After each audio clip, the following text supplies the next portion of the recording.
That works. Great. Good afternoon. This committee is called to order. Welcome committee members, panelists, and members of the public. This is an informational hearing to discuss the subject matter of 3 bills that were referred to this committee to interim study. Those issues are teacher evaluation, the length of beginning teacher probationary period, and the process for reductions in force. No one disputes that the classroom teacher is the most important in-school factor in determining the academic achievement of students. For this reason, nothing is more important than recruiting dedicated men and women to the teaching profession, providing them with the best pre-service education we can offer, ensuring that they have strong mentoring and support as beginning teachers, and continuing their growth with ongoing professional development. Regrettably, and with disappointing results, for the past 15 years, our state and local, and federal, reform agendas have focused almost exclusively on establishing high academic content standards and rigorous test-based accountability while ignoring the pressing need to recruit high-quality classroom teachers and support them with ongoing professional development and high-quality curricula and instructional materials. In the past few years, the focus has been to shift back to teachers, but all too often, not so much as partners in education reform and success, but as culprits in the failure of the reforms to produce their desired results. Specifically, it is argued that ineffective teachers largely are to blame for the failure of the reform agenda and that for the reforms to work. We need first evaluation systems to aggressively identify ineffective teachers and, second, a simplified process for dismissing them. This type of thinking has worked its way into the public psyche, as exemplified by the infamous photo of a stern-faced Michelle Rhee on the cover of Time magazine holding a broom. The obvious message is that teachers are to blame for the condition of our nation's schools, and by sweeping them away, the reform objectives will be achieved. While no one denies the importance of getting bad teachers out of the classroom, an emphasis on identifying and dismissing the most ineffective teachers while paying limited, if any, attention to the greater need to support all teachers would do nothing to improve the effectiveness of the overwhelming majority of teachers who are doing a satisfactory or even excellent job, but who could improve. As Linda Darling Hammond has said, we can't fire our way to Finland. We need to begin treating teachers as assets rather than liabilities. That means we need to step up our efforts to recruit and cultivate promising teacher candidates, mentor and coach practicing teachers, and give them first-class curricula, instructional materials, and other support needed to do their jobs and succeed. In 2014, the legislature passed AB 215 by Assemblymember Joan Buchanan, which streamlined and reduced the cost of dismissing teachers for unsatisfactory performance. In 2015, bills were introduced dealing with teacher evaluation, the criteria for laying off teachers during reductions in force, and the length of probationary period. 3 of these bills were heard by the Education Committee, and the subject matter of those bills was referred to interim study, why we're here today. Those bills are AB 1044 by Baker, which requires that layoffs during reductions in force are to be based on teacher evaluations. And by the way, we're not laying people off these days. We need teachers, right? We're coming into a teacher shortage. AB 1078, Assemblymember Olson, which requires the State Board of Education to adopt guidelines regarding teacher evaluation, and AB 1248 by Mr. Chavez, which extends the probationary period from 2 to 3 years. In addition, AB 1495 by Ms. Weber, which deals with teacher evaluation, was held in committee and is a 2-year bill. While AB 575 by O'Donnell, me, and SB 499, Senator Liu, which are identical bills dealing with teacher evaluation, advanced to the second House and are also 2-year bills.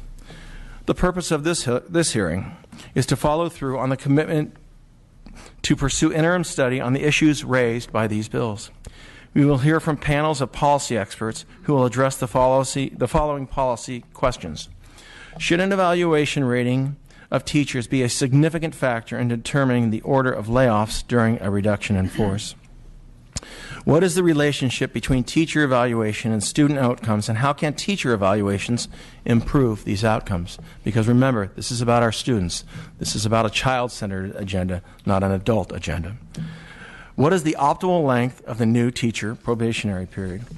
With that, I'm going to bring up our, we have 3 assembly members. We'll bring up first Ms. Baker. She's the author of AB 1044. Ms. Baker, please. Do we have opening comments? I'm sorry? Mr. Chavez, do you want to make a comment? Yes, go ahead. Yes, please. Thank you much, Chair. As the Vice Chair, I thought I'd like to thank you for holding this interim study. But a point of clarification I'd like to know is, you stated the purpose is to have this interim study, but the follow-on, is it the intent that these bills will eventually have a vote, or is at the end of this it's pretty much done? What's your intent? Well, I mean, we'll have to see what legislation comes forward next year. Are you talking about these particular pieces of legislation, or some legislation going forward? Just these 3. At this point, I don't know that they'll come back to committee. I don't know that they will. I don't know that they won't. Okay, thank you. I know we won't be voting on them today. And because I think what we're eventually doing is that we want to have a vote. And just a point of clarification, since I've been honored to be on this committee my entire time in the Assembly, and I think it's been a common practice that no one's blaming teachers for this educational issue. We understand that this is a complex problem. There's teachers, there's parents, there's economics, there's, right now in LA Unified, we have a very uncomfortable situation that will impact the ability of children to succeed. So we understand that. What we're looking at least I'm looking at, and I think there's been a discussion many times I've had with the CTA, is that we're looking at bringing a more professional environment to the classroom, and that teachers are the solution. They are not the problem. I've said that a number of times. What we're trying to do is to ensure that all the resources are given to the teachers so they are successful. Because as you correctly identified, we're having a shortage of teachers. In a very short period of time, young people aren't going into this area. And over the break here, I've talked to some young people about going into teaching, and I think some of it goes upon us up here and the policymakers, is that young people make a decision on what career they're going to go into. And if it's believed that the career is in a negative light, then probably young people will choose a different occupation. So I think it's important when we have this interim study that we send a clear message that we want a world-class education in California. We want teachers to be part of the solution. We recognize that we're going to invest in them, and we're going to develop a professional environment, that this has nothing to do with fighting teachers. Because I'm not up here to argue with teachers. Having had the opportunity to run a school for 7 years, teachers are the solutions, they're not the problems. So as we go forward with this, I want to clearly state that we're looking at solutions, and hopefully in this interim studies that we have here, that we'll have the opportunity to have discussions to go forward. Because if we don't, the young 22-year-olds are going to decide not to go into this very, very important profession, which we need them to do. So, thank you. Thank you, Mr. Chavez. And I will say, yesterday we did hold a hearing down in Long Beach. Mr. McCarty was present. Some other Assembly members were present. And the focus of that hearing was closing the achievement gap. And that was a very healthy discussion. I learned a lot. The focus was on English language learners, and that is really where this committee needs to go. How do we focus on the needs of those students who aren't achieving? How do we help them? And yesterday we had a very healthy discussion. We didn't just talk about the problem, because if you just talk about the problem, that's just whining, right? But we talked about solutions. We had programs from across California present, and they did a very effective job on showing us how we can support the locals. So I hope that we can have those deep conversations going into next year. And I appreciate your focus too on And I know you hold a strong desire, as do I, to close that achievement gap. Too many of our students are falling behind, and California needs to do a better job of meeting their needs. And this committee should focus on that. And sometimes I just do fear that we get astray and we get into the adult agenda, not the child-centered agenda. And I agree with you. That's why I wanted to make that point, because I thought we were getting astray. Because the Republicans are clearly for the supporting teachers and ensuring that we have the correct environment for all children to be successful. Great. I look forward to working on that focus going forward. Ms. Baker, thank you for waiting so patiently. Good to see you. Thank you to all the members for being here, and a particular thanks for scheduling this hearing and doing this follow-up. It is good to see you after we've been gone for a couple months in interim. I also know that we do agree on having whatever are the best policies in this state for our kids. And we are thinking of the kids in LA County today, LA Unified, and the uncertainty that they have facing them. And I'm just appreciative that we're gathering here today. I am pleased to join you to discuss California Education Code Section 44955, the reduction in force layoff statute, which requires school districts to base their reduction in force decisions or layoffs on teacher seniority. The statute's policy for layoffs is more commonly known as LIFO, or last in, first out, as you well know. LIFO mandates that when a school district must lay off teachers, teacher seniority is effectively the determining factor for who is laid off. This statute contains no exception or waiver allowing a school to consider teacher effectiveness and provides no real discretion for our local school districts. As a result, the more junior teachers, or the last to be hired, are the first to be let go, and senior teachers are not, regardless of their effectiveness or other key important factors for kids.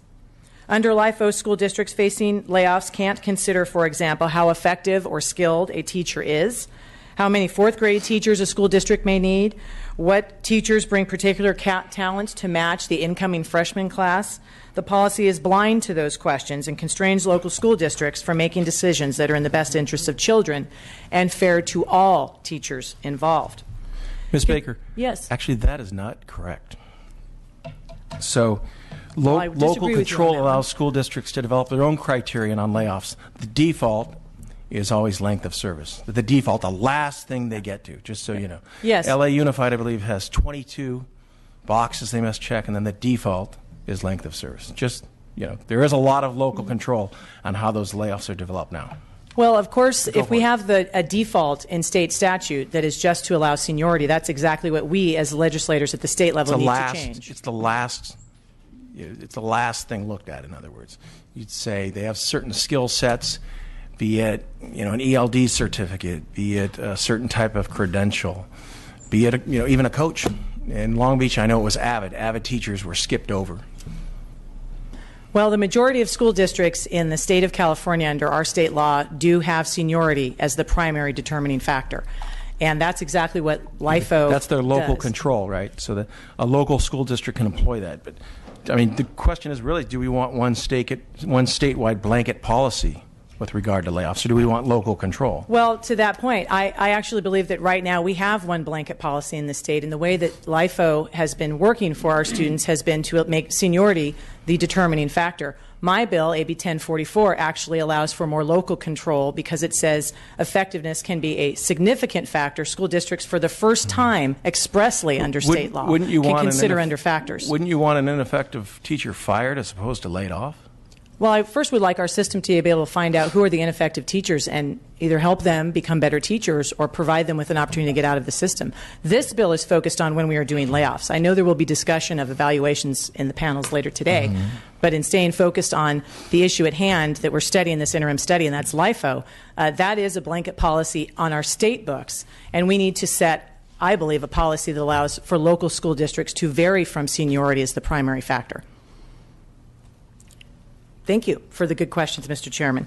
I think there's a couple of additional standards, and actually I'll just give you some very specific examples that show exactly how LIFO works out in this state. I'll give you the example of Elizabeth Paddock, a kindergarten teacher in Pleasanton in my district, a teacher who is certified by the National Board for Professional Teaching Standards. She went through that extra accomplishment in her career. She taught for 8 years in a Hayward School District where she was a mentor teacher and a nominee for Teacher of the Year. She then got a teaching job in Pleasanton, a different school district from where she had been teaching, and she lost all of her seniority, just about all of her seniority, when she did that. When Pleasanton School District had to lay off teachers, and they did in the last budget downturn, Ms. Paddock had been teaching in Pleasanton for 5 years, making her a junior teacher in that district. LIFO gave the school district no discretion or flexibility to account either for Ms. Paddock's history as a 13-year teacher or her mentor teaching skills that she had developed or her nomination as Teacher of the Year, and certainly no consideration of her effectiveness with students or what the school's needs for kindergarten teachers may be. On that case, the local district, Pleasanton, could have opted to create their own criterion for layoffs. So they chose, apparently, right, what you're telling me is they chose to do last in, first out. I mean, personally, that wouldn't be my first choice. And it shouldn't be under state law to have it as the first choice. Someone should be talking to that superintendent, shouldn't they? I mean, this person sounds like they might not know their business. They might not know the law. Well, I actually think I would agree with you that it's not my first choice either, that seniority in LIFO is the determining factor under state law that we have in our throughout the state. Did someone consult with the school board members on what they were thinking when they determined that that was the best route to go? I mean, my question is there a superintendent informing them of the law that they had a different path they could have taken? Well, under state law, seniority is the primary determining factor. Local school districts can collectively bargain. It's the default. There's local control now. Mm-hmm. It's the default. I believe that our local control actually should allow our local school districts not to have to follow state law, but to allow them to consider as a significant factor effectiveness of teachers and not give seniority the only primary determining factor. It may be an area where we disagree, but that I believe is the default we should have under state law. This is our purview as state law. But again, shouldn't an ineffective teacher be fired, not laid off? I would agree that an ineffective teacher, if they are unable to be effective through support and training and professional development, should be allowed to be dismissed under the procedures that are collectively bargained and the statutes that we have under California. That is a separate issue. We're focusing on what role seniority should play and should the effectiveness of a teacher play a significant factor in that. I'll give you another example that might underscore this a little bit better, and that's Christine McLaughlin, Pasadena Unified School District Teacher of the Year. Under LIFO, she's received 4 layoff notices. And Mr. Chairman, I think this is really where I'm trying to go. What does it say about our school-state system? That Teachers of the Year, those who are put at the highest accolades and highest recognition in our school districts, are the first ones, if they are junior, to get pink slips, regardless of their effectiveness and their performance in their area. And these are examples that we see again and again. These examples are why... Let me answer that, because I think it says local school boards and local superintendents need to get more engaged in the layoff process. For them only to use last in, first out, I think is sad. But if they choose to use that, it really speaks to their expertise. Well, see, I agree with you that it is sad. Someone needs to educate these superintendents. Well, and Chairman, I think you make a good point that it is sad to use last in, first out, and that we should have in our local school districts the ability to consider other factors beyond that. And in my district, they did. Effectiveness. They considered many factors. And your district may have been one where they collectively bargained something else. The Actually, majority they did of not. It was not bargained. The majority it was determined. The school board set the policy, and those layoffs went. Bam. The majority of school districts in the state use LIFO as their determining factor, and I agree with you that LIFO is not the right way to go for layoffs. But is one blanket policy for the state of California a good thing? I mean, I'm a supporter of local control. I think success and innovation occurs at the local level. We're not going to flip a switch and make it happen from Sacramento. Would you agree with that? Well, I would agree that my bill 1044 does exactly that by allowing local school districts to consider more than seniority and for the first time have as effectiveness and a significant factor, which is not currently the case in California. I think we actually have a lot of areas of agreement on this. I think we do, but I think one of our chief disagreements is over this point. You want to lay ineffective teachers off. I want to show them the door. I completely disagree with you that that's what I'm saying. What I'm focused on, and what I think we need to focus on, Mr. Chairman, respectfully, is the policy of seniority. And I know that identifying ineffective teachers and providing them with the opportunity to get out of our school system, which is exactly what we need to focus on in this state, is one of many of the reforms that we need to work on, is worthy of discussion. It's part of the study today. I think it's important that we not try to detract from the importance of what is going wrong with seniority in our state, and that includes LIFO, which is what I think this interim study is about. And that is, should seniority be the primary determining factor for laying off our teachers? And it shouldn't. I agree. Well, then I will look forward to my bill coming up for a vote in this committee, and I hope you will vote for it. There's several reasons why. I mean, we're studying a lot of issues today. I'd like to offer to you some studies that I'd like to call your attention to as you go through the process of evaluating LIFO policy and state law. One such study is the Legislative Analyst's Office, which has recommended exploring alternatives to LIFO and seniority-based layoffs. The study suggests consideration of, quote, student performance, teacher quality, contributions to the school community, and teacher specializations, end quote, as criteria we should at least allow our local school districts to consider under state law and the default that we set in state law. Go over those one more time. Would you like the quote again, Mr. Chairman? Yeah, go ahead. The LAO study suggests that we should allow, quote, student performance, teacher quality, contributions to the school community, and teacher specializations, close quote, as criteria for our school districts to consider as the default under state law.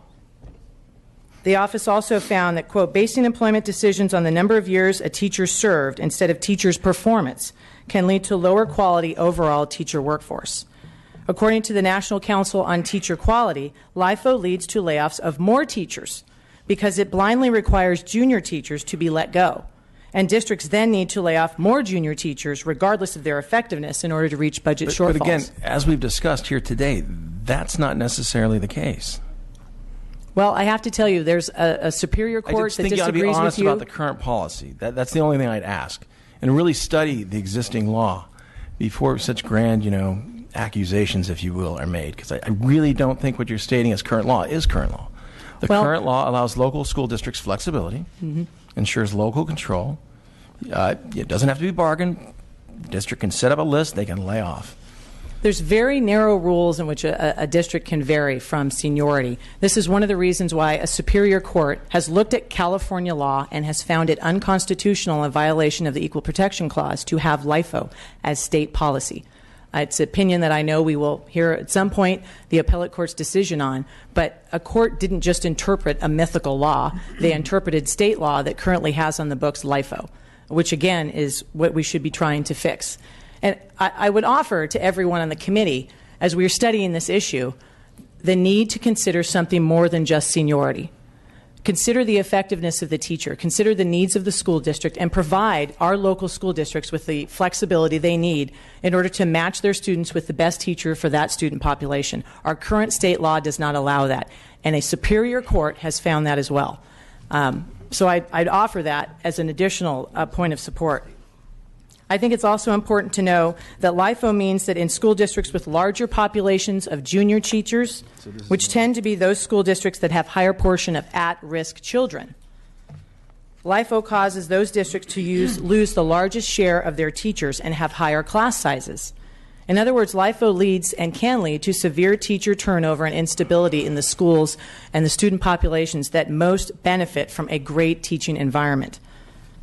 The issues we're here to study today have had their day in court, as I mentioned, Mr. Chairman, and I think it's important that this continued study continue. One thing I will say, we need to bring this bill up for a vote. I strongly urge the committee to be willing to vote on this issue because it deserves that hearing, and I think it's important to get on record where we are on this policy. And if the vote is going to be no, if you can't support it, vote no. But I strongly urge the committee to bring this bill and a real reflection of this policy up for a vote of the full committee. And with that, I'm happy to answer any questions. Thank you. Just let me read you, let's read into the record here today, current law. The district, this is with regard to layoffs.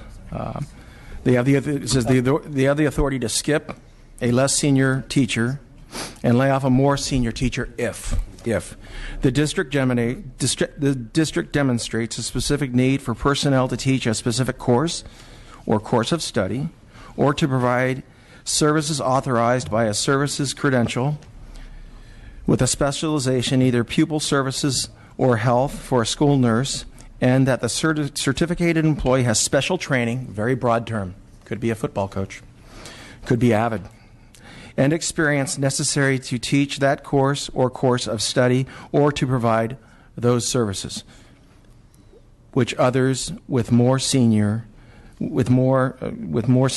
do not possess. Okay. So that's directly from the Education Code. So again, the thing I really want to impress upon you is that districts do have flexibility now. There is local control now, and I think districts would rather be, I found through the last year as chair of this committee, a lot of school boards don't like to be told what to do always by Sacramento. Doesn't mean we don't do it always, but I'm just saying, we do get a lot of pushback on that. So with that, Mr. Chairman, thank what's you. missing from the quote that you've identified is teacher effectiveness. It's not even allowed to be a factor. And that's exactly what 1044 does. It's completely missing from the education code to have any consideration of teacher effectiveness. And it sounds like we agree that LIFO is not the right policy. It's not a good policy to have. And one of the many reasons I think it's not a good policy is it doesn't have any account for teacher effectiveness, and the statute you just quote shows, again, there's no consideration of that whatsoever under state law. That means you end up with the teacher of the year getting a pink slip, regardless of his or her effectiveness, and that's the injustice for teachers, all teachers, and students. Well, it shouldn't, because an ineffective teacher should be shown the door. I agree that there should not be ineffective teachers in our district, and I know that we're going to have an opportunity to talk about that throughout our review of other issues in the hearing today. But seniority should not be the sole factor and completely ignoring the effectiveness of a teacher. Thank you. Thank you, Mr. Chairman. Could I ask a question? Yeah. Mr. Chavez. Go ahead. I've been talking. Go ahead. I'm sorry. Maybe just for us up here, just a procedural question as far as the committee, the layout today, what we're after. So I get we can have a good debate on the policy, which I find informative, and we have a couple hours to do this here today, and I look forward to the panels as well, not just the bills. But my understanding is that we're coming up to the second year of a 2-year session. Mm-hmm. These are bills introduced the first year, and we have deadlines to be heard, and so the committee sent out requests for the authors of 2-year bills if they'd like to have them heard this year. And I believe that Mr. Chavez is the only committee member, maybe the chair can enlighten us on this, that he was the only one of the 3 authors that asked for a vote on this in 2016, which we're processing some amendments and so forth, and then we'll do that. So I don't know if this bill cannot be heard. So it's my understanding it's gone back to rules because we put it into interim study. It would have to come back to our committee. If I need to be corrected on that, maybe we can get some clarification, because I think debating this back and forth for the next couple hours is probably not helpful. Yeah. So maybe we can just cut that is a great point right now. Well, debating whether it comes to a vote, quick, I would agree. Just real quick, what happened was each office was communicated with individually, and the only office that indicated they wished to have their bill heard in January was Mr. Chavez. Mm-hmm. Your office did not, Ms. Baker. Well, I would be happy to seek a request from the Rules Committee. There was a deadline so that they could schedule the hearing, et cetera. And I think what's very good is not spending the time on whether or not procedurally it's hitting a deadline or not, but that LIFO is a disservice to teachers. It's a disservice to students, and it doesn't allow us to consider effectiveness of our teachers. That's something we need to change in California state law, and we have an opportunity to do that. I strongly suggest the committee support that, and look forward to working with you in that regard. Thank you. Thank you. Your point of order. Thank you, Mr. McCarty. Mr. Chavez, did you wish to comment? Just a quick one. Not so much to Member Baker, but more to you. So I want to thank you for reading down the California law. I think it's extremely important that we know what the law is, and when you listed the reasons why we're looking at teachers. But as I heard you run through them, it struck me that you were reading a list of qualifications. I only just listened to you do right there. Is that pretty much it? You're talking about if they didn't have, if there's a certain need for a skill or whatever, somebody's qualified to, you could have them go over a more senior person. Is that correct? Strictly qualification driven? One more time. The evaluation that you read, those 2 or 3 points you read earlier to Mrs. Baker. What I was reading was a piece of ed code that speaks to the layoff criterion. Right. Correct. And it speaks to qualifications. Is that correct? Special training, qualifications, experience. Right. It says experience? It says experience. Okay. Any other qualifications? I would think those are very broad. I know how they've been applied, as I've seen in my own teaching profession, is in a very broad manner. You can be a football coach. Okay, you don't really have a certificate for that, but you can be a football coach. You have that broad experience necessary to perform that task. Therefore, the school needs to retain you, and they would then skip over a more senior employee in that instance, I would imagine. And I think what would probably help us out then if we would probably look at language that talked more about quality, not just qualifications, but quality. Because the reason I hope we're having this hearing is that at some point we can get together and agree on the language so that we can make sure that teachers are given a fair shot and we have the better professional environment. So if we can get off the issue of LifeCo or local control funding and all these other dynamics, but talk about quality and what that means, maybe that would be something we could get out of the interim study. Because I think we're not talking about qualifications, we're talking about quality.